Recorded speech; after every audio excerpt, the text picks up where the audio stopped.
मारुती महाराज. लोक सावधान राहत जा, जरा सावधान. थोडं सावधान राहत जा. नारायणं नमस्कृत्य नरं चैव नरोत्तमं देवीं सरस्वतीं व्यासं ततो जयमुदीरयेत्. जन्मेजय उवाच. मला आज खूप भाग संपवायचा आहे. पाहू शक्य झालं करू, नाही तर मग नाही इलाजानं उद्या रोज सांगावं लागेल. वासुदेव उवाच.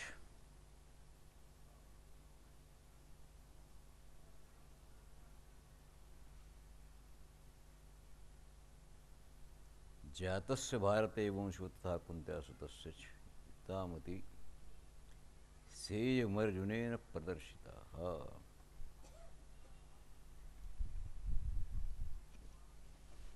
तुम्ही एखादं लग्न कार्य मौज काय असेल ते ठरवता. आता हा सप्ताह तुम्ही ठरवला, काशीला गेले, किती दिवसापासून विचार करावा लागला, करावं लागलं की नाही, त्याचं आयोजन पार पडेल की नाही. ही जी स्थिती आहे ना, ही राजसूय यज्ञाची. किती राजे आहेत भारतात, किती राजांना जिंकायचं आहे.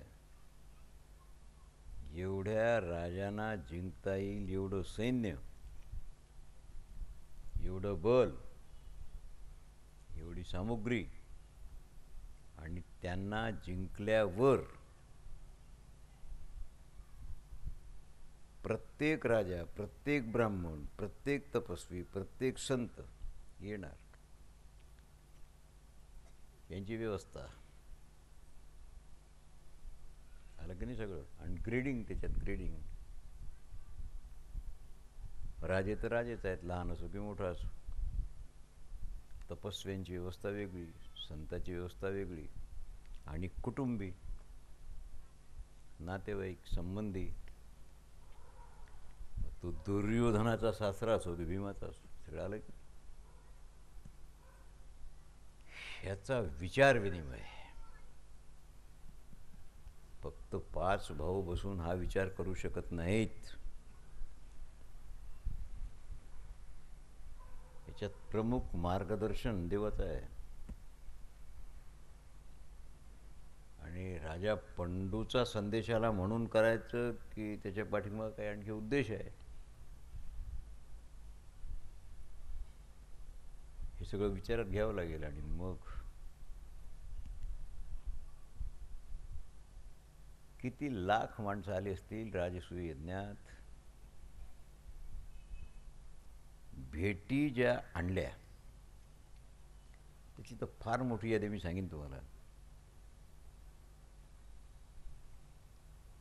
हे सगळं धन, दास दासी, पशु, अश्व, हत्ती, काय असेल नसेल ते सगळं भेट म्हणून धर्मराजाला मिळालं. कधी? हे सगळे आल्यानंतर. पण एवढ्या मोठ्या भेटी घेऊन येणाऱ्यांची निवास व्यवस्था, भोजन व्यवस्था, 1,00,000 ब्राह्मणाची एक पंगत. कुनिंद नावाचा राजा होता, त्यांनी शंख दिला होता धर्मराजा. तो ठेवलेला आहे फक्त. शंखाचा गुण असा आहे की 1,00,000 ब्राह्मण भोजन झालं की तो न वाजवता वाजत होता. कसा वाजत होता? तुम्ही अलार्म लावता 5ला, कसा वाजतो तसा वाजत होता, दुसरं काय. आणि प्रत्येकाच्या अधिकारानुरूप व्यवस्था. हे सगळे नोकर सेवकच करतील की बाकी मंडळी लागेल? किती माणसं सेवेला मला सांगा. साधू, संत, ब्राह्मण. अरे तुम्ही याल, तुमच्याबरोबर राजा म्हणून 100 सेवक राहतील, ती उरावर त्यांची व्यवस्था करा. सेवकाला उपाशी ठेवाल काय? वाहन, अश्व, ज्याला तुम्ही आज पार्किंग म्हणता, थोडं विचार नाही करावा लागणार. देवाला आणल्यानंतर धर्मराजाने विचारलं, महाराज सगळ्यात मोठी अडचण राष्ट्रीय यज्ञात ही आहे, जरासंधाचा विनाश. कारण त्याच्या कैदेत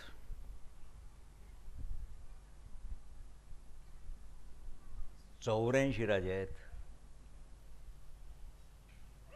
जे प्रमुख 100 राजे आहेत त्यात ते 84 जरासंधाच्या कैदेत आहेत. त्याला नरयाग करायचा होता म्हणून 100 राजांना आणून त्यांना मारून नरयाग करू.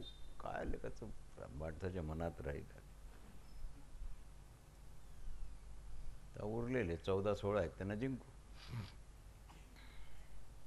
त्याच्या बापाजवळ 3 अक्षौहिणी सैन्य होतं, त्याच्याजवळ आहे. हे एवढं सगळं त्याच्याजवळ आहे आणि तो मध्ये आहे मगध, आत्ताचा बिहार, बिहारचा भाग, ओरिसा नाही, मगध. 4 बाजूला आपण 4 भाऊ पाठवू, ते 4 दिशेत ते जिंकतील राजे, सगळं होईल. पण हा मधातला जरासंध, मला असं वाटते आधी जरासंध जिंकावा लागेल, मग 4 दिशेला 4 भाऊ पाठवू. जरासंधाकरता काय करावं, कसं करावं?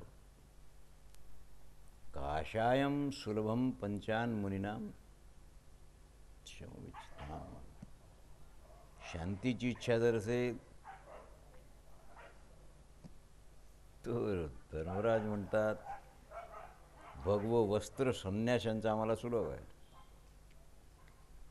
साम्राज्याची इच्छा असेल, सम्राट व्हायचं असेल, युद्ध अवश्य आहे. एक निर्णय घ्या. वासुदेव वाच. भगवान श्रीकृष्ण. कृष्णाची व्याख्या गीतेच्या 2ऱ्या अध्यायासारखी आहे. अर्जुनाला जेव्हा मोह झाला तेव्हा एकदम सांख्यापासूनच सुरुवात केली, ज्ञानयोगच सांगितलं. तसं धर्मराज युधिष्ठिरांचं ऐकल्यावर नस्म मृत्युम वयम विज्ञ रात्रो वा दिवा न चापि कंचित हमर युद्धे देवा. महाराज, आम्ही जाणत नाही की मृत्यू कधी येईल, रात्री येईल की दिवसा येईल. मृत्यू कमिटमेंट नाही करत किंवा दिवसा झोपा, मी रात्री येईल, रात्री विश्रांती करून घ्या, दिवस नो कमिटमेंट. क्योंकि काय नियत समय नाही ना. कुणालाही मृत्यू येईल हे प्रत्येकाला माहीत आहे, पण कधी येईल हे कोणालाच माहीत नाही. नियत समय नाही त्यात. देव म्हणतात मी तर हे नाही ऐकलं की युद्ध करून कोणी अमर झालं, स्वर्गात गेलं. युद्ध आधी जिंकून स्वर्गात जाल, हे ते स्वर्गात गेले, अमर झाले काय? युद्धानं कुठे अमरही होत नाही. याच्याकरता वीर पुरुषांचं एवढंच कर्तव्य आहे की आपल्या हृदयाच्या संतोषाकरता नीतिशास्त्रांनी सांगितलं त्याप्रमाणे शत्रूवर आक्रमण करा. जिंकाल की न जिंकाल, जिवंत राहाल की मराल. युद्ध जिंकले, आम्ही युद्ध जिंकलो म्हणून अमर झालो, पांडव अमर झाले काय?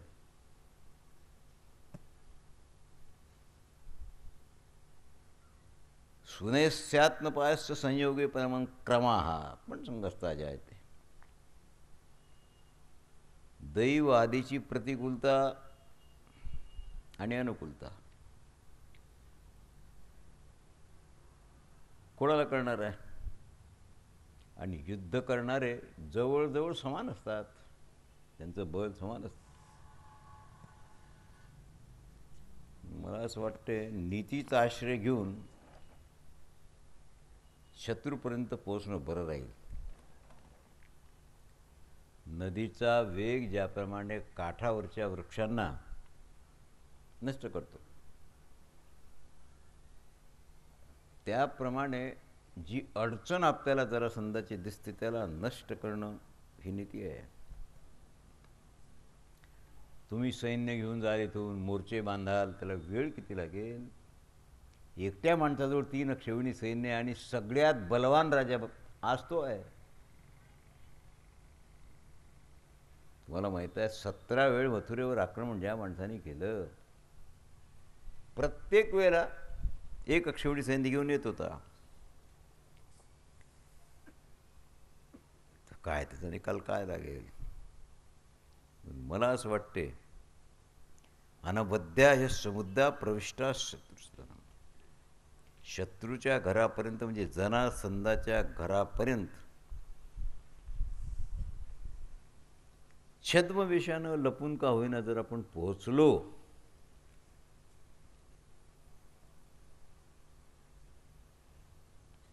तरच आपल्याला काही करता येईल. जरासंधाला युद्धात मारून तुमच्या पक्षात आणण्याचा विचार असेल तर सोडून द्या, शक्य नाही. युधिष्ठिराने सांगितलं कोयम जरासंध किवीर्यम किम परंपरा. तो एवढा मोठा जरासंध सांगतो, तुम्हाला सांगतं खरं जरासंध वास्तविक कोण? प्रज्वलित अग्नीप्रमाणे स्पर्श करूनही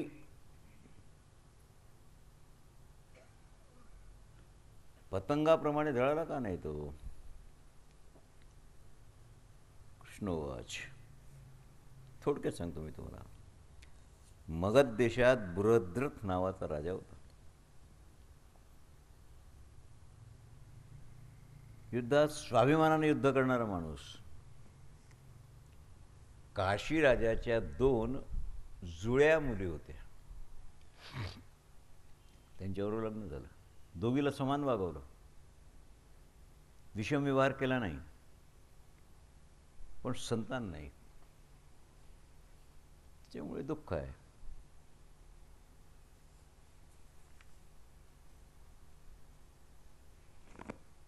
त्यांच्या कानावर आलं गौतम गोत्रीय महात्मा काक्षीवान चंडकंशक मुनी अचानकच त्या भागात आले. तो भाग थोडासा वेगळा होता. वृत्स ऋषीही त्यांची एक उपपत्नी तिथे पर्वतावर राहत होती. कधी कधी येत होते ते.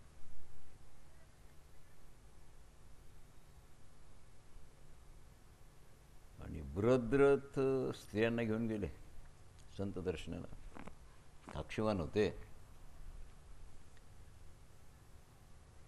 चंडकौशिकाने वृद्धरथाला विचारलं, राजन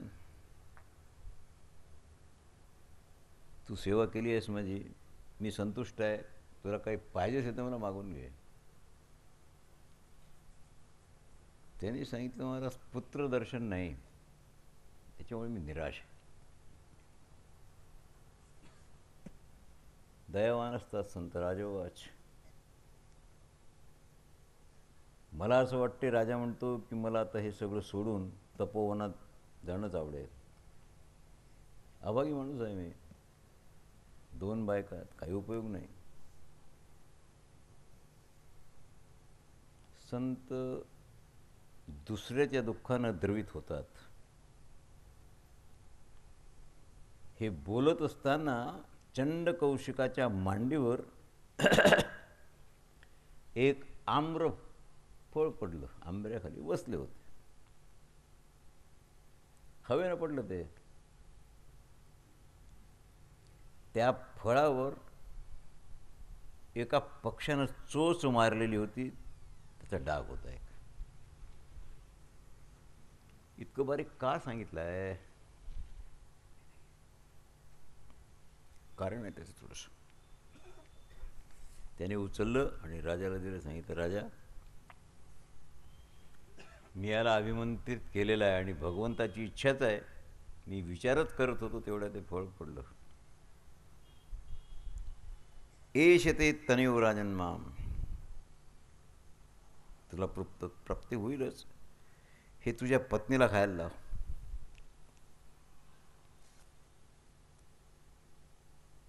फार वर दिले त्याच्या बापाला, 8 वर दिले चंडकौशिकाने.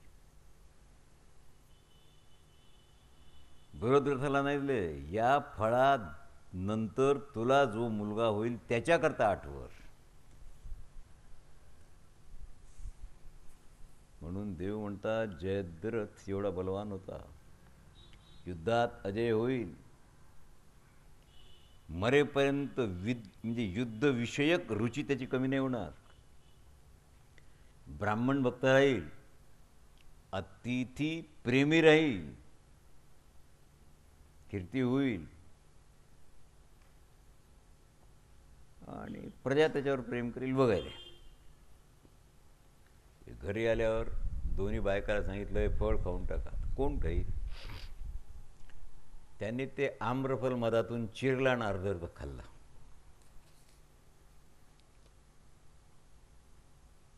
यथासमय एक लेकराच्या शरीराचा उभा तुकडा, असा उभे 2 तुकडे एकेकीच्या पोटातून निघाले. काय करावं त्याला? त्याच्यात पाहिलं प्राण विद्यमान आहेत, जीव आहे, फक्त 2 तुकडे उभे काय करा? दासीला सांगितलं, दे टाकून. मांसाहार करणारी एक जरा होती, जरा राक्षसीण म्हणा तुम्ही त्याला वाटल्यास. मनुज व्याघ्रमास शोणित भोजन, हा रक्तमांस खाणारे. त्याला ते तुकडे दिसले.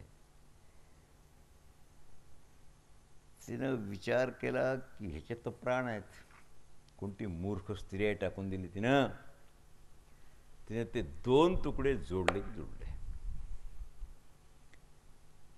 दरबारात जाऊन राजाला सांगितलं, राजा, मूर्ख बायका आहेत तुझ्या, हे तुकडे फेकून दिले, मी जिवंत केलं, हे तुकडे जोडलेले आहेत, पुढचं जाऊ द्या.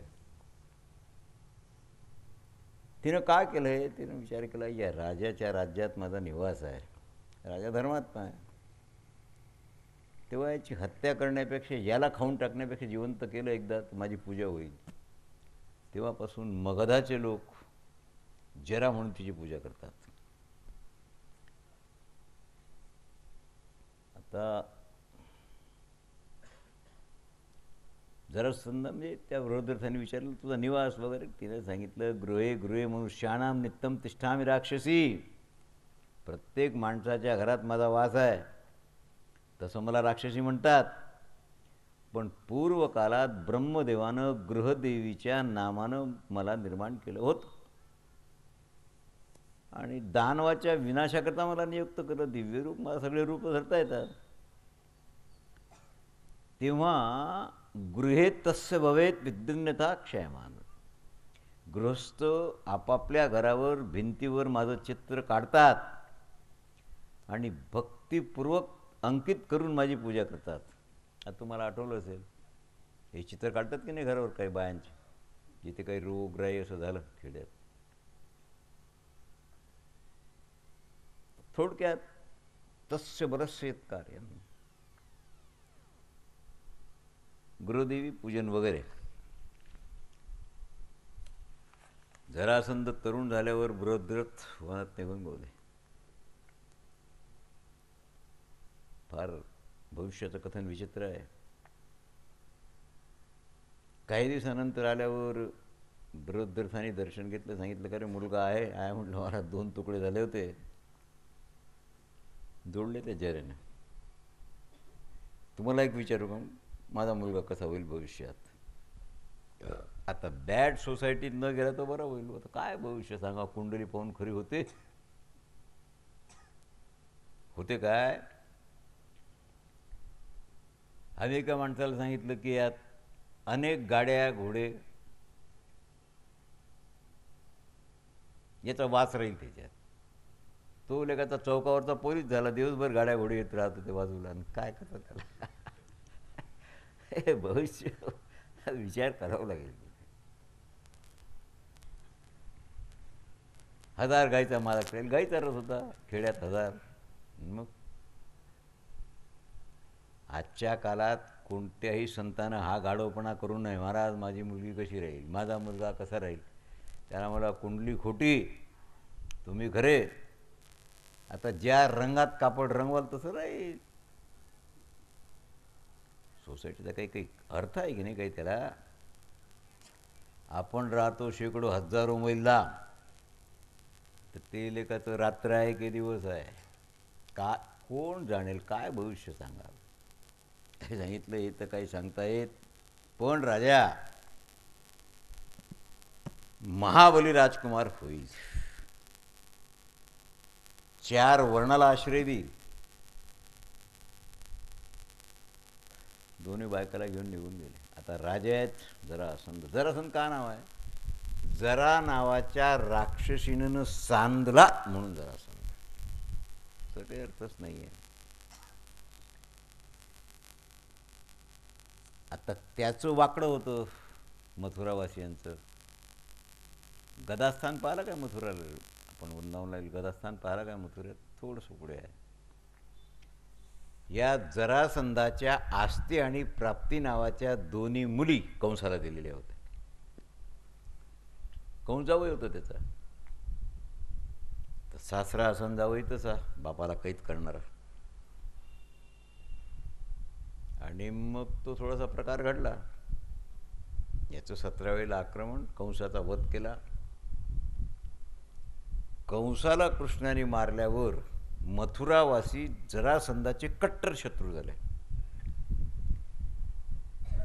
म्हणजे मगध राष्ट्रातून मथुरा नष्ट करण्याकरता तिष्ठतो मथुरायांते कृष्णस्यात कर्मणा एकोन योजशतसो. म्हणजे 99 वेळेला त्यांनी गदा गरगर गरगर फिरून मथुरेवर फेकली. 99 वेळेला. अद्भुत कर्म होतं त्याचं. देव तिथेच राहत होते. ती योजनभर लांब पडली. त्या गदेनं 99 योजन आकाशमार्गानं पार केली ती, पण 1 योजन लांब पडली. त्या स्थानाला गदावसानम तत्ख्यातम मथुराया समीपतः. गदावसान क्षेत्र म्हणतात त्याला. हंस आणि डिंडीब नावानं विख्यात जे 2 बुद्धिमान श्रेष्ठ तथा नीतिशास्त्रज्ञ होते त्यांचा शोध लावला. भगवान म्हणतात, दादा तुम्ही अनुमोदन करा, आम्ही सैन्य नेत नाही. मी, अर्जुन आणि भीम जरासंधाला मारून येतो. तुम्ही मेले तर सांगितलं मेलो तर मेलो. मी तुम्हाला आधीच सांगितलं ब्राह्मणाच्या वेशानं आम्ही जाऊ, माझ्यात नीती आहे, भीमात बळ आहे आणि अर्जुनात आमचं दोघांचं रक्षण करण्याचं सामर्थ्य आहे. 3 अग्नी एकत्र आल्यावर कोणताही पदार्थ जळतो.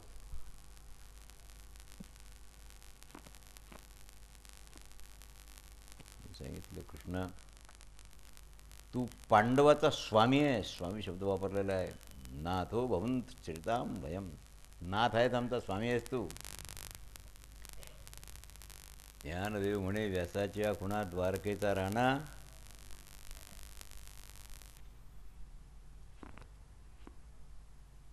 ज्याची राजलक्ष्मी विमुख झाली ना, त्याच्या सन्मुख तू येतच नाहीस. आमची राजलक्ष्मी विमुख झाली असती तर तू द्वारकेहून आमच्याकडे कदापि आला नसता. आता तू जरासंधाकडे जातो, पण राजलक्ष्मी विमुख होण्याचं गणित नाही आहे ते. कसं जावं. ब्राह्मणाचा वेश नरनारायण बरोबर आहे ना. कोरू जंगल मी सांगेन तुम्हाला कुठून रस्ता आहे. पद्म सरोवर वाटेत आहे आणि कालकूट पर्वताच्या पलीकडे गंडकी नदी म्हणजे जिथे शालिग्राम सापडतात, जडभरताचा आश्रम होता ती गंडकी, महाशोण आदी मगदापर्यंत पोहोचले. उत्कृष्ट राजेने तिथे चैतक नावाचा पर्वत आहे. तिथे 3 नगारे फार मोठे राक्षसाच्या चामड्यानं मडलेले होते. त्या नगाऱ्यावर जर ते नगारे वाजवले ना,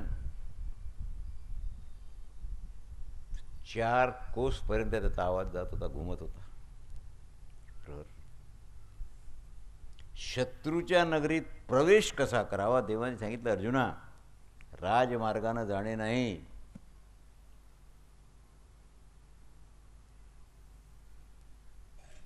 आपल्याला या चैतक पर्वतावरून जाणे आहे आणि नगारे फोडणे आहे. पहिल्यांदा गेले ते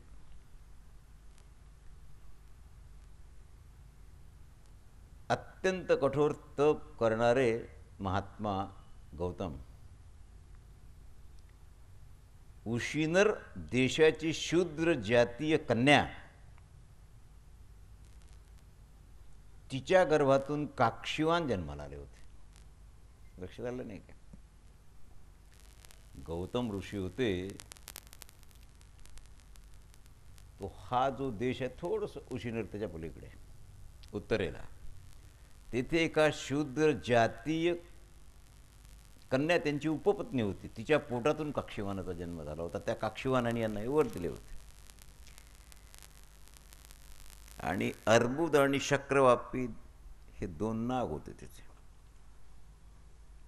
हे सगळं मणिपुरापासून थोडंसं अलीकडे आलं की तुम्हाला दिसेल.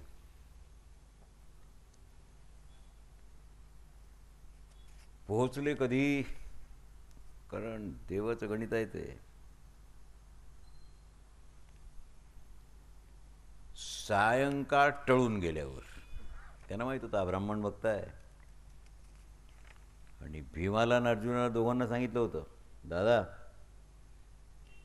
वेशाप्रमाणे आपण स्नातक ब्राह्मण आहोत, नुसतं ब्राह्मण नाही.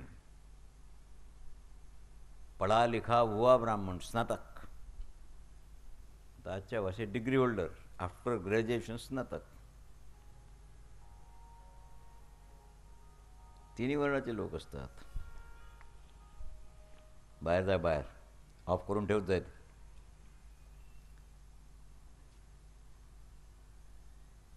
तेव्हा बोलण्याचं काम मी करील. जरासंध प्रश्न विचारील, त्याच्याशी बोलावं लागेल. तुम्ही मुके आहात दोघंही, एक शब्दही तुम्ही उच्चारायचा नाही. रात्रीच्या पहिऱ्या प्रहरा सायंकाळ झाली पोचते. कुल कार्यम महाभाव कश्चिदो कुल 10 होते.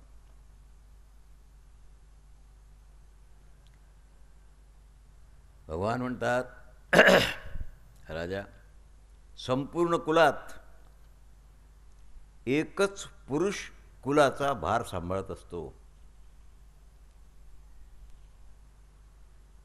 आणि एकामुळे संबंध कुलाची वाईट असलं तरी रक्षा होत असते.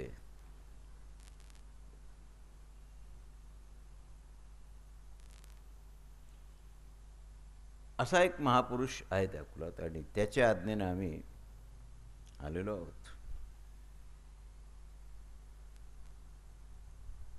संवाद जरा विचित्र आहे.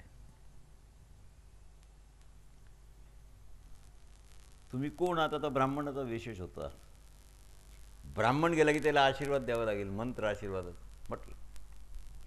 जरासंधाने सांगितलं, तुम्ही मंत्राचा जो उच्चार केला त्या उच्चारावरून माझी खात्री झाली तुम्ही ब्राह्मण नाही. देवाने सांगितलं आम्ही क्षत्रिय आहोत, कशाला पाहिजे लपवालपी. अरे 84-86 राजे कैद करून ठेवले आणि रुद्र देवतेचा यज्ञ त्यांना मारून करणार आहेस तू. सगळ्यावर लागू होईल नाही पाप, आम्हालाही लागेल थोडं थोडं, म्हणून आम्ही हे पाप घडू नये या उद्देशानं तुला मारायला तुझ्याकडे आलो. फार हिंमत पाहिजे बोलायला, तीनच माणसं आहेत.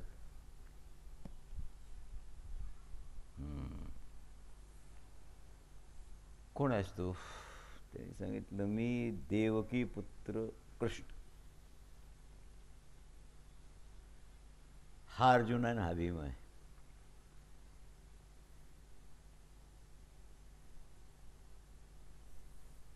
कसे काय आले तुम्ही? भीती नाही वाटली तुम्हाला? सांगितलं भीती कशाची आहे? आम्ही तुम्हाला जाणतो, तू मला जाणतो. तू धर्मानं वागणारा माणूस आहे, राक्षस आहेत. आता राक्षस आहे धर्मानं वागतो. राक्षसांना धर्म नाही कोण म्हणतो?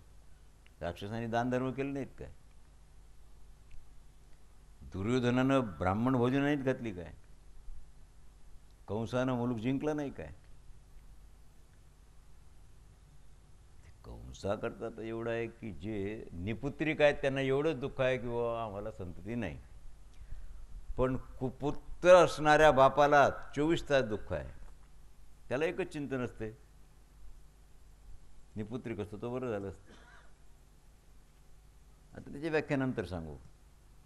ऋषिकेश, भीमसेन, अर्जुन, मी तुझा शत्रू आहेच राजा. आता युद्धाचं बोल. आमच्याबरोबर काही सैन्य नाही, तेव्हा रणांगणात युद्ध होणार.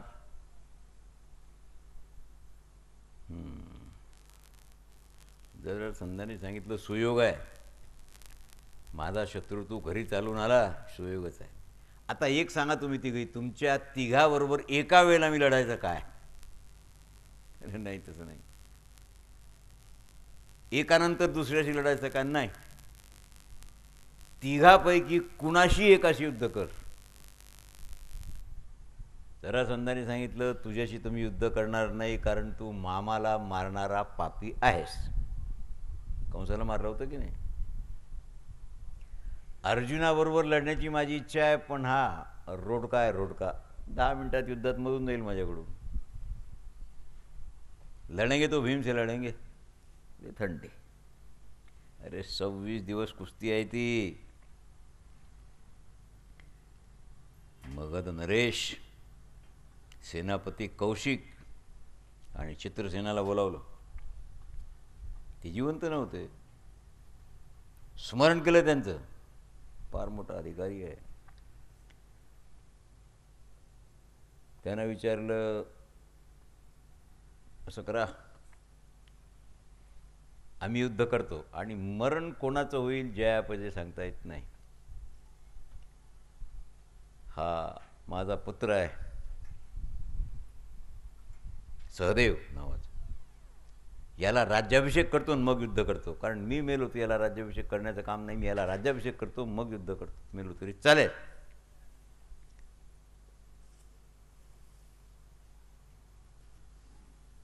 तर आखाडा, खल म्हणजे आखाडा तयार केला. तिथे सगळ्या वस्तू होत्या, काही आहाराच्या होत्या, औषधी होत्या, हे सगळं तयार केलं. आणि निश्चय झाला. उत्सुकतच होतो. उपस्थ जरासंधम युत्सुमे पुरोहिता. युयुत्सुचा अर्थ आहे युद्धाकरता उत्सुक असणारा. आखाड्यात उतरल्यावर नियम आहे तो, हे तेव्हापासूनच आहे. एक दुसऱ्याच्या चरणाला स्पर्श करून अभिवादन केलं पहिल्यांदा. शेख हँड तुम्हाला माहीतच आहे. बाहुपाश, चरणपाश आदी पूर्णकुंभ. 26 दिवस कुस्ती झाली. कुस्तीचा आरंभ सूर्योदयाला होत होता आणि सूर्यास्ताला कुस्ती बंद होती 12 तास रोज. कोणी हारण्याचं कारणच नाही. सायंकाळी एका ठिकाणी जेवण झोप सगळं होतं. कोणत्याच प्रकारची बेमानी काहीही नाही. सूर्योदय झाला, कुस्ती सुरू. 26 दिवस झाले. मोबाईल वगैरे नव्हते तेव्हा, त्याच्यामुळे विचारता आला नाही. देवाने सांगितलं धर्मराज वाट पाहत असतील. त्यांना वाटलं 8-15 दिवसात येतील. 26 दिवस तर तुम्हाला कुस्ती खेळून झाले. पुढे चातुर्मास. चातुर्मास इथेच कराय का दादा, साजरा करायचा आहे काय? भीमाने सांगितलं कृष्णा माझी टर नको उडू, उद्या याच्याबरोबर लढून पहा. अरे हाडं खिळखिळी झाली माझी. 10 सहस्र तिचं बळ आहे. काय वाटतं तुला जरासं म्हणजे खेळ आहे का पोरांचा? देवाने सांगितलं बरोबर आहे, तुमचंही म्हणणं बरोबर आहे, पण माझंही म्हणणं बरोबर आहे. तुम्ही एकदा कुस्तीला सुरू झाले की फक्त कुस्तीकडेच लक्ष ठेवता. एखादा कटाक्षी एखादा आमच्याकडे दृष्टी तर टाकत जा. भोजनाचं ताट तुमच्यासमोर आणलं तर ते कोपरचा कोपर खाली होईपर्यंत पाहतच ना. तुम्हाला फक्त लाडूच दिसतात. थोडं थट्टेचं नातं होतं.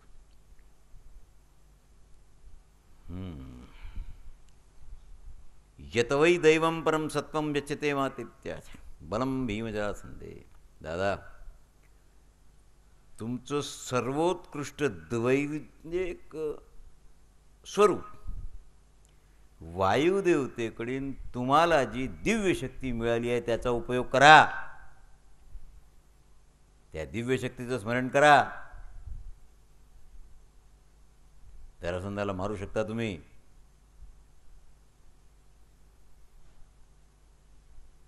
बलरामाने 17 वेळ जिवंत सोडलं नाही याला.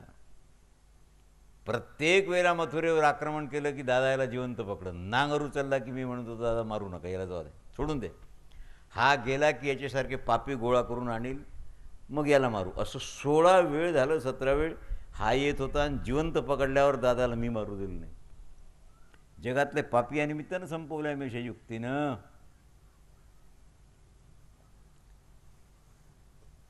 जर बलराम दादा 16 वेळ मारू शकले असते, 17 वेळ तुम्ही एकदा नाही मारू शकत काय?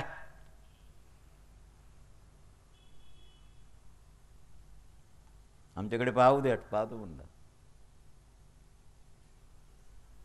आता ते काय असते थोडं संकेत आहे, कारण हा त्या जरेनं उभा जोडलेला होता की नाही. म्हणून अर्जुनाला सांगितलं तू गवताची काडी घे, गवताची काडीशी मधातून चीर आणि टाकून दे तुकडे. दादाने याच्याकडे पाहिला आणि गवताची काडी चिरली अर्जुनाने. लक्षात आलं त्यांच्या की या उभा चिरावा लागेल. चिरलं, त्याला खाली पडलं. 2 तुकडे 2 बाजूला फेकले, ते पुन्हा जोडले. देवाने सांगितलं दादा तुमचा मजलाच खाली आहे वरचा.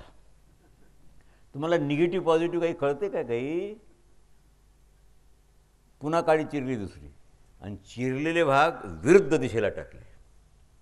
मग दादाने त्याला उभा चिरून 2 भाग इकडे विरुद्ध दिशेला टाकल्यावर मेला. काय युक्ती असेल? देवनिर्मित आहे सगळं. राजांना सोडवलं महाराज. काय स्तुती आहे. शोहो तस्मात् महाबाहो त्वयां देवकी नंदने भीमार्जुन लोपदे धनुष्य प्रतिपादनम. भगवंता तू साक्षात भगवंतच आहेस. मला आश्चर्य वाटते, आम्ही इथून तुमच्याकडे माणूस पाठवला होता. आमचा निरोप तुम्हाला मिळाला असेल. देवाने सहदेवाला राजा कबूल केलं आणि ती सामुग्रीचं वर्णन फार आहे. एक सुवर्ण जडित मुकुट होता त्याच्यासहित, कारण राज्याचा पराभव केल्यानंतर त्याची लूट म्हणत होती, काही सामुग्री न्यावीच लागेल ना. धर्मराज अतिचिंतित. देवाने सांगितलं दादा हे मोठं काम झालं, आता कसं करता? कोण कोणत्या दिशेला जातो? प्राची भीमो वर्षाची प्रयातो यात्राम तत्दिशा सहदेव महारथा. भीमसेन पूर्व दिशेला जातील, सहदेव दक्षिण दिशेला जातील, नकुल वरुण पालित पश्चिमेला जातील आणि अर्जुन उत्तरेकडे जातील. ससैन्य वगैरे सगळं आहे. आता हे मी सोडून देतो. प्रत्येक दिशेला जे राजे आहेत, कुणाबरोबर युद्ध झालं, कुणाबरोबर झालं नाही. 4 दिशेचे राजे हे कल्माश मंडूक आदी फार भयानक आहे. सगळ्यात बिकट प्रवास अर्जुनाचा आहे. कारण हिमभागात बर्फात जिथे पक्षीही जाऊ शकणार नाही तिथपर्यंत अर्जुन गेले. आता पुढे जाताच येत नाही, ऑक्सिजनच नाही, तिथपर्यंत गेले. जंबू नदी आणि नागाद्वारा सुरक्षित जेवढा भाग आहे गंधमादन पर्वतापर्यंत पुढे जाता येत नाही. त्याला आपल्या नकाशात रम्यक वर्ष म्हटलेलं आहे. रम्यक वर्ष. तिथे किन्नर बाग यांचा वास आहे, यक्ष किन्नरांचा. हिरण्यवर्षापासून श्वेत पर्वत पांढरं सोडून दुसरं काही दिसतच नाही.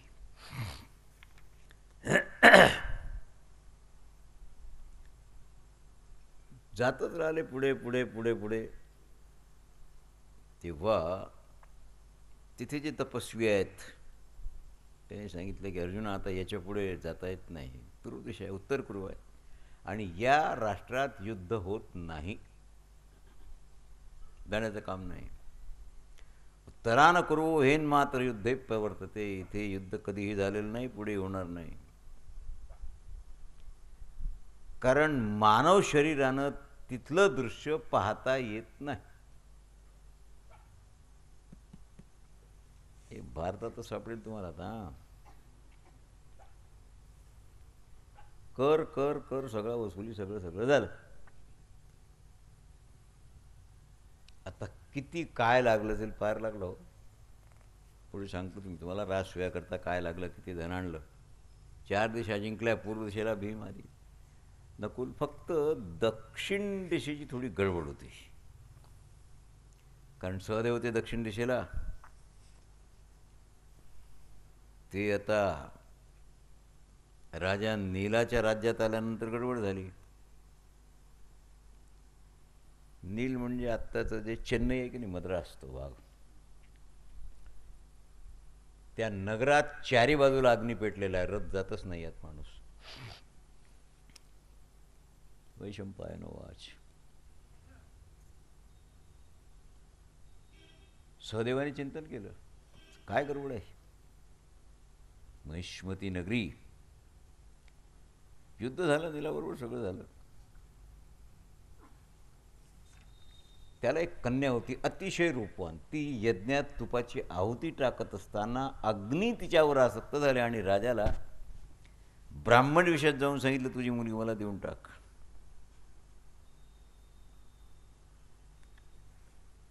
ठीक आहे म्हणजे आचमन केलं, पवित्र झालं आणि कन्या अग्नीला अर्पण केल्यानंतर अग्निदेव सासऱ्याचा प्रदेश म्हणून शत्रूला येऊ देत नव्हते. 4ही बाजूला अग्नी पेटलेलं दिसत होतं. स्तोत्र आहे, इत्तेव मंत्रमाग्नेय पठनम योजुड्यात. अग्नीची स्तुती केली आहे. थोडेसे श्लोक आहेत सहदेवानी. आणि अग्नीची आज्ञा घेऊन राजा नीलच्या जवळून कर वगैरे घेतला. पुढे पंचायत पडली दंडकारण्यानंतर लंकेत कसं जावं.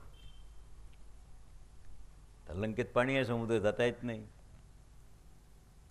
सेतू तुम्हाला दिसतो, पण कोटी धनुष्याच्या टोकानं रामाने तो डिस्टर्ब केलेला होता, खंडित केलेला होता. जायला मार्ग नाही. कर्णप्रावरण म्हणजे कानापर्यंत पदर घेऊन झाकून टाकणार आहे. कोणाला बोलवावं. घटोत्कचाचं चिंतन केलं. घटोत्कचाला त्याला सांगितलं, तू लंकेला जा, हे पत्र घेऊन जा आणि याप्रमाणे विभीषणाला कुशल सांगून भेट घेऊन ये. आता इथे थोडंसं कृष्णचरित्र आहे. घटोत्कच जेव्हा विभीषणाला पत्र घेऊन जाऊन सगळं सांगितलं त्यांनी, कोण कृष्ण आहे रे, कोण अर्जुन, मला काही माहीतच नाही. आता हे मी सोडून देतो, कारण थोडक्यात त्यांनी कृष्णचरित्रही सांगितलं. कस्य दंशे तू संजाता विभीषण वाच. विभीषणाने सांगितलं, तर मला तसं माहीत असणं नसणं, पण मी काही तुला जाणतही नाही आणि तू एवढा उदो उदो करतो. ते कुठे आहे ते काय मला सांग खरं. शतसहस्राणी म्हणजे 1,00,000. विभीषणाने प्रेमाने कर दिला, युद्धानं नाही. त्याला सांगितलं बरं आहे, मी रामदर्शन घेतोच, शिवदर्शनही घेतो, आणि रामच कृष्ण झाला असेल तर मला आज्ञा मान्य आहे, तुला वाटेल. राक्षसानं सांगितलं रे 12 राक्षस याच्याबरोबर जा, आणि अतिमूल्यवान आपल्याजवळ जे धन असेल घेऊन जा. घटोत्कचाने जेवढं उचललं, घटोत्कच काही बोलले नाहीत, पण विभीषणासारख्यालाही धनराशी शोभण्यासारखे नाही असं त्याच्या मनात वाटलं. ओळखलं विभीषणाने, सांगितलं थांबा जाऊ नका. 88 राक्षसांना आज्ञा दिली, धन आणा दामदार खऱ्यातून. 88 राक्षस आकाश मार्गाने हे धन घेऊन जा परत. पश्चिम दिशेची विजय. आणि राजसु एवं निर्जीवम पृथ्वी भ्रातर कुरुनंदना वर्तमाना शेषेन. वैशंपायन म्हणतात, राजा भूमंडलाचं शासन आहे, भूमंडलाच्या शासनात सगळ्यांना सोबत घेऊन एकट्याचा नव्हे खेळ. राजसूय यज्ञात ब्रह्माचं काम कोण करील? धनंजय गोत्रीय ब्राह्मणांनी सामगान केलं.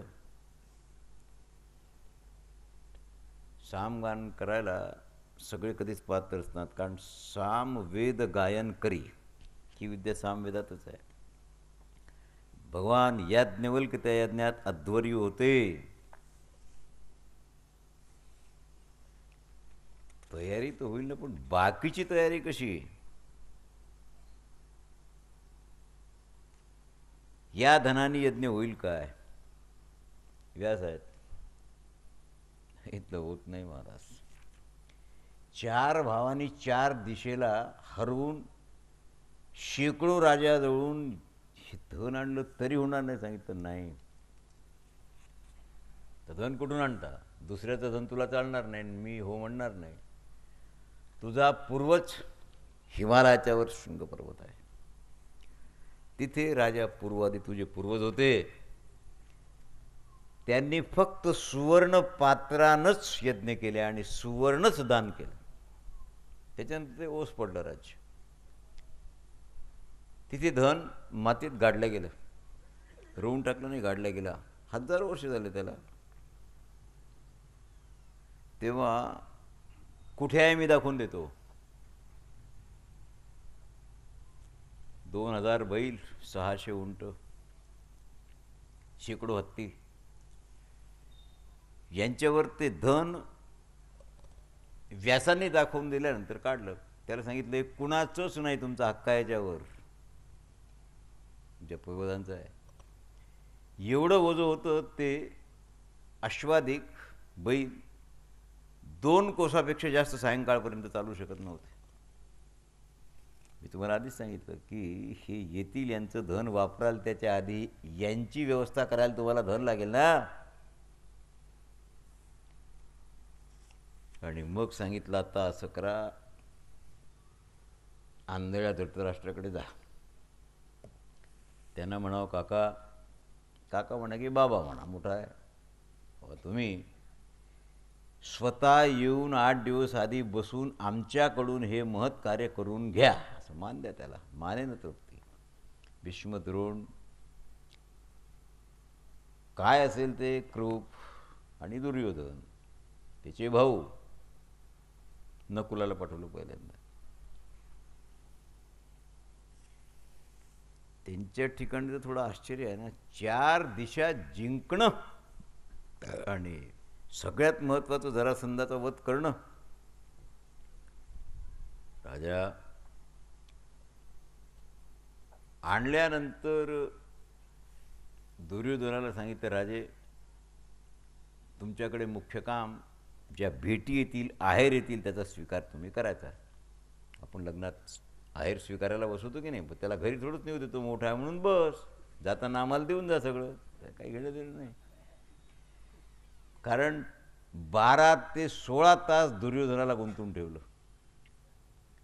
भीमाप्रमाणे पाकशास्त्रात अति निपुण होते दुःशासन. त्यांच्याकडे स्वयंपाकाचा कारभार दिला. तपस्वी आहेत, ब्राह्मण आहेत, स्वयंपाक बिघडला तर ते शाप देतील या भीतीने स्वयंपाक दुःशासनाने बिघडू दिला नाही. ब्राह्मणांची सेवेचं काम द्रोणाचार्याकडे दिलं आणि head of the department Bhishmacharya. वाढण्याची व्यवस्था, भक्ष्य, भोज्य सगळी सामुग्री दुःशासन पाहत होते. स्वागत सत्काराचं काम अश्वत्थामेकडे दिलं. कृपाचार्याची नियुक्ती दक्षिणेकरता केली आणि दानाचं काम कर्णाकडे दिलं. संपूर्ण धर्माचे ज्ञाता विदूर दुर्योधनस्ता ते प्रतिग्रहात सर्वशः.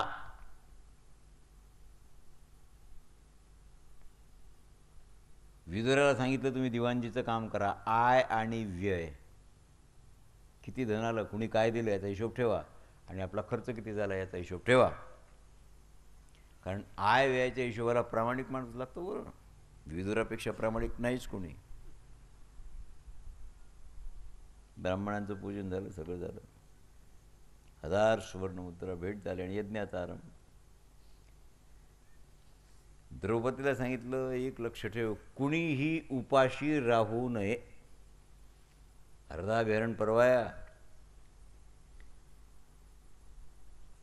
त्यात काही वितंडवादी ब्राह्मण आले होते. इत्युर्वराष्ट्रम वितंडा वै परस्परम. त्यांचा दिवस फक्त वाद करण्यात आणि कुस्ती खेळण्यातच जाय. वादविवाद, वितंड वाद करण्यात जीव. त्यांना तर तो चान्स होता ना. तो जल्प म्हणजे वादविवाद. सगळा प्रकार होता. सगळ्या प्रकारचं मटेरियल त्या यज्ञात होतं. अंतर्वेदी वगैरे वगैरे वगैरे. तर मौज अशी होती की हे सगळं कार्य सुरू आहेच. भोजन. नारदाने विचार केला की ब्राह्मणाचा समुदाय, राजे आहेत, देवता आल्या पाहिजेत. म्हणून कमलनयन भगवान श्रीहरीचं चिंतन केलं नारदांनी. सर्वव्यापक, देवशत्रू विनाशक, वैरीनगर निवासी असं विशेषण लावलेलं आहे. साक्षात भगवान नारायण या क्षत्रिय कुलात कृष्ण म्हणून अवतरले आहेतच.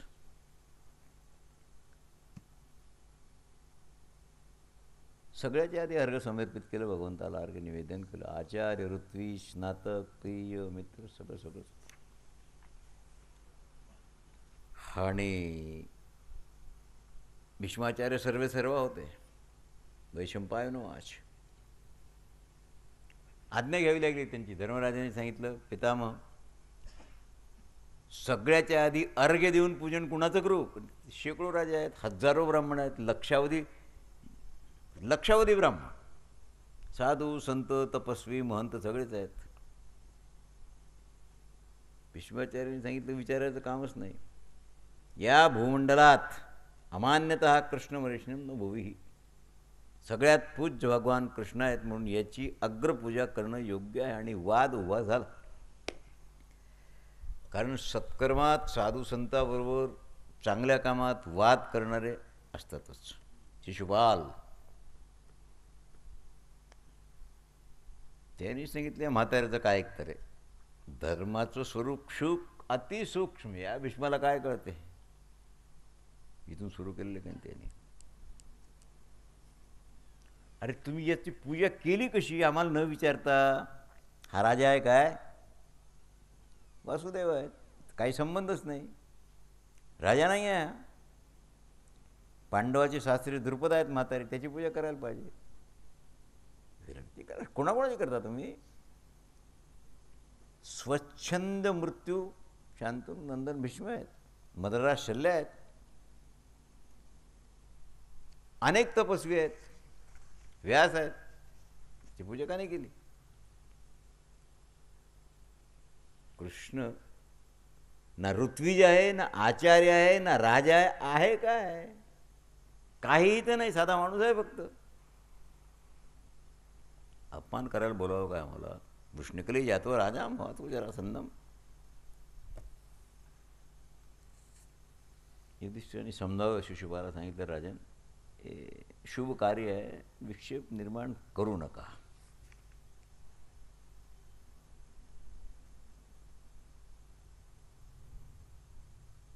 आम्हाला कृष्णाचे गुण दिसले. ज्ञानवृद्धोद्विजातीनाम क्षत्रियाणाम बलाधिक.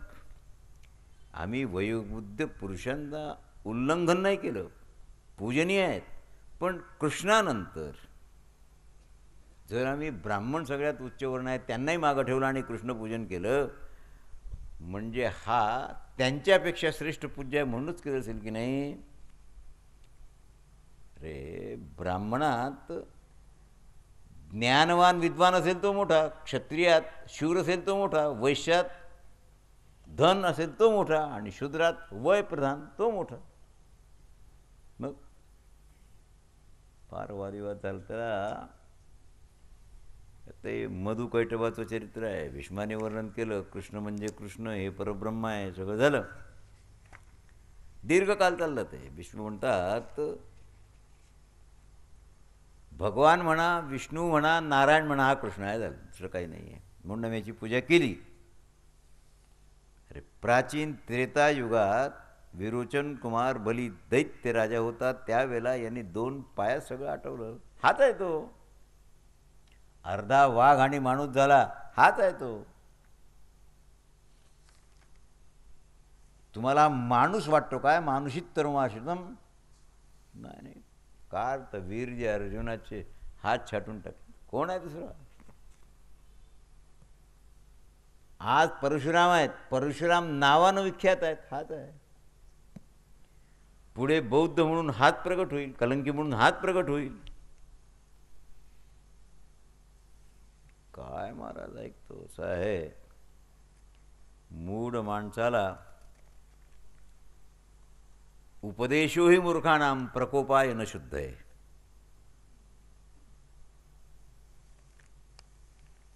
राम हात झाला होता, 11,000 वर्ष शासन केलं. ते शिशुपाल, त्याला कळेल तर शिशुपालच काय, लहान लेकराच्या बरोबरच ज्याचं जीवन व्यतीत होते तेवढंच काम करतो. झालं काय? थोडक्यात कृष्णचरित्राचं आहे सगळं. भीष्मवाच शांतते कथिष्याम विश्राम वगैरे वगैरे. नारायण त्याला हे सिद्ध कराय की नारायण आहे. आणि स्वर्गात गरुडावर गेला, शचीची कुंडलं परत दिली त्या सासूची, आणि कल्पवृक्ष आणणार हाच आहे. सत्यभामा आहे, चढून घे तिला काय झालं ते. देवता, गंधर्व, दैत्य, असुर, नरकासुराचा वध तर इंद्रिय नाही करू शकत. दितीला विचारा कोण आहे. दिती आणि अदिती की नाही, दिती पृथ्वीरूप आहे. नरकासुराचा वध झाला त्यावेळेला दिती समोर आली आणि त्यांनी सांगितलं, कृष्णा तू तुझ्या पुत्राला मारलेला आहेस, हा नरकासूर तुझा पुत्र आहे. तेव्हा सांगितलं माझा पुत्र कसा शक्य आहे. अरे तू ज्यावेळेला वराह झाला की नाही, पाण्यातून भूमी वर काढली, त्यावेळेला दाताचा स्पर्श झाला भूमीला, म्हणजे मला दिती म्हणते. आणि माझ्या उदरात गर्भ राहिला नरकासुराचा, त्या नरकासुरा तू आता मारलेला आहेस, म्हणून बापानं पुत्राचा वध केला. तुला माहिती आहे काय किती जुना आहे.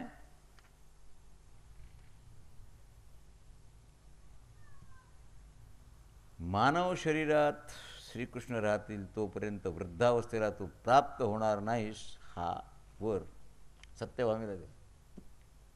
अदितीनं अलंकार परत केले ना, सांगितलं सत्य हा तुझा नवरा 125 वर्ष राहणार आहे योनीत कृष्ण अवतरणात.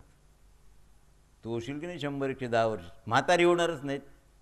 आत्ता आहेस तशीच तरुण राहशील. झाला काय लगा जात आहे बायांना असं एखादं वरदान देणारी अदिती भेटली पाहिजे, ते काय शक्य आहे. प्रकाशमान सगळं कृष्णचरित्र, सगळं कृष्णचरित्राने अष्टनायकांच्या महालाचं वर्णन दिलं आहे. वातानुकूलित महाल सत्यभामेचा होता, लक्ष्मणीचा हिरव्या रंगाचा होता, कारण हे मटेरियल आणलं होतं ना नरकासुराकडून. सुवर्णाला रंगीत करून 5 रंगाचं सुवर्ण म्हटलेलं आहे. निर्माण करणारे विश्वकर्मा आहेत. रुक्मिणी आणि सत्यभामा ह्या दोघींच्या महालाच्या मध्ये प्रासाद होता. निर्मल तेजस्विनी. कारण ग्रीष्म ऋतूत थंडी वाजत होती त्या प्रासादात. सत्यभामेच्या जांबवती देवीचा दोघींच्या मध्ये महाल होता. लक्ष्मणीचा त्याच्या बाजूला होता. डिटेल वर्णन आहे बिलकुल. आणि एक विरज नावाचा महाल देवाचा स्वतंत्र. तेथे कोणी पत्नी नाही. फक्त जे वैष्णव आहेत, देवदर्शनाला येणारे भक्तच फक्त त्या विरजा महालात येत होते. देवाचं स्वतंत्र होतं. उपस्थानगृह म्हणजे विशेष राहण्याचं स्थान.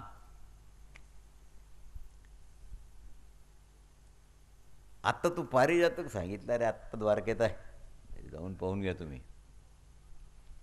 द्वारकेत जवळजवळ 100 ते 105 वर्ष भगवंताचा निवास होता. कारण 125 वर्षाचा अवतार काल आहे.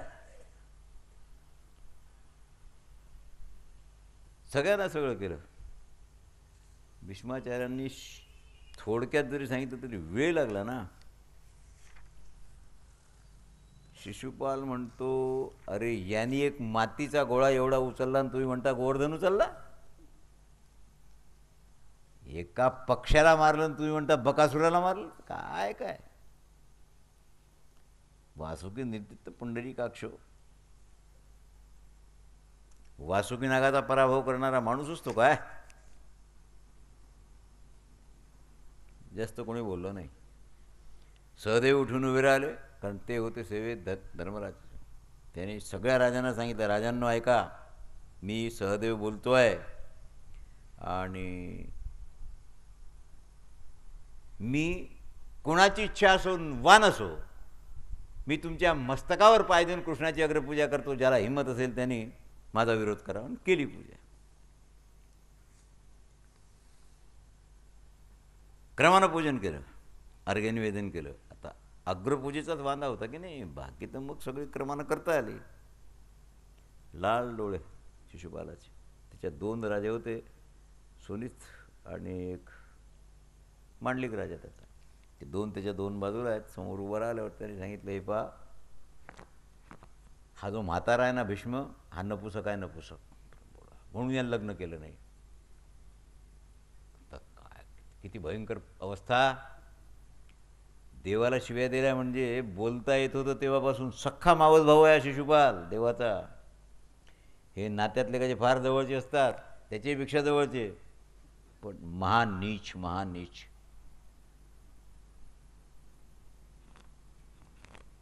भीष्मनिंदा केल्यावर मग देव थोडे तापलेले आहेत. भीष्माने सांगितलं, कृष्णा, हा तुझ्या मावशीचा पुत्र आहे, तुला माहीत आहे. हा जन्माला आला त्यावेळेला याला 3रा डोळा होता, असा आडवा, उभा नाही, शंकरासारखा आडवा. एवढे एवढे भाऊ होते तुकडे. ती म्हातारी रडत होती, व असं कसं कुचीन पोरगं झालं, फेकून देऊ काय. नारदाला सांगितलं, फेकून बिकून देऊ नको, असं कर, याचा डोळाही गुप्त होईल आणि हातही गळून पडतील. कधी ज्याच्या हातून याचा मृत्यू आहे त्याच्या स्पर्शानंतर. म्हणून कोणी पाहुणा आला तर त्याच्या मांडीवर ठेवत होती त्याला. एक दिवस कृष्ण आले, आता लेकरू झालं पाहायला आले, त्याप्रमाणे त्यांचे मांडीवर त्याला बसवलं की डोळाही गेला, हाती. मग म्हातारीने धरले पाय. तिनं सांगितलं, का रे कृष्णा, भावा मारशील काय. सांगितलं, हे पा मावशी, तुला सांगतो,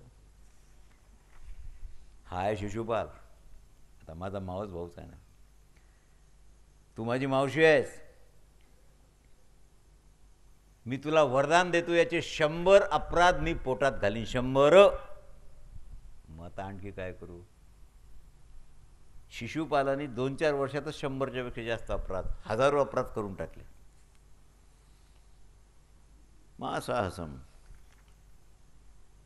भगवान कृष्ण उठून उभे राहिले आणि सांगितलं, राजांनो, हा शिशुपाल माझ्यावर युद्धाला उत्सुक आहे आणि तलवार काढलेली आहे बाहेर. 2 राजे याच्या बरोबर आहेत. मी याच्या आईला वरदान दिलं होतं 100 अपराध सहन करील. मोजणाऱ्यांच्या दृष्टीनं हा 101वा अपराध आहे. तशी आणि हजारो अपराध केले. सो बोलतात. चक्राचं चिंतन केलं. बोलणं सुरू आहे, कोणाला पत्ता लागला नाही चक्र कधी सुटलं आणि कधी शिशुपालाचं मुंडकं कापलं गेलं आणि कधी त्याची प्राणज्योत कृष्ण मुखात गेली. आश्चर्यचकित आहेत भीष्म. म्हणतात, तुझ्या मुखात या पाप्याची प्राणज्योत सांगितलं. पितामह, हा माझा आहे. अपिच्चे सुधराचारून मला सांगतो, जय विजयाला सनत कुमारांनी शाप दिल्यावर 3 जन्म ते हिरण्याक्ष हिरण्यकश्यप झाले, रावण कुंभकर्ण झाले आणि 3ऱ्या जन्मात शिशुपाल आणि दंतवक्र झाले. माझेच आहेत की नाही. 3 जन्माचा शाप संपला. आता हा मेला म्हणून पुन्हा माझ्या वैकुंठात 7व्या कक्षेवर माझा द्वारपाल म्हणून गेला. मला फरक नाहीच आहे. पण आता शाप आहे सनत कुमाराचा, हे काय माझा विरोध करत होते. माझा विरोध झाला, माझ्या हाताने मृत आल्यावरच माझ्याजवळ येईल की नाही.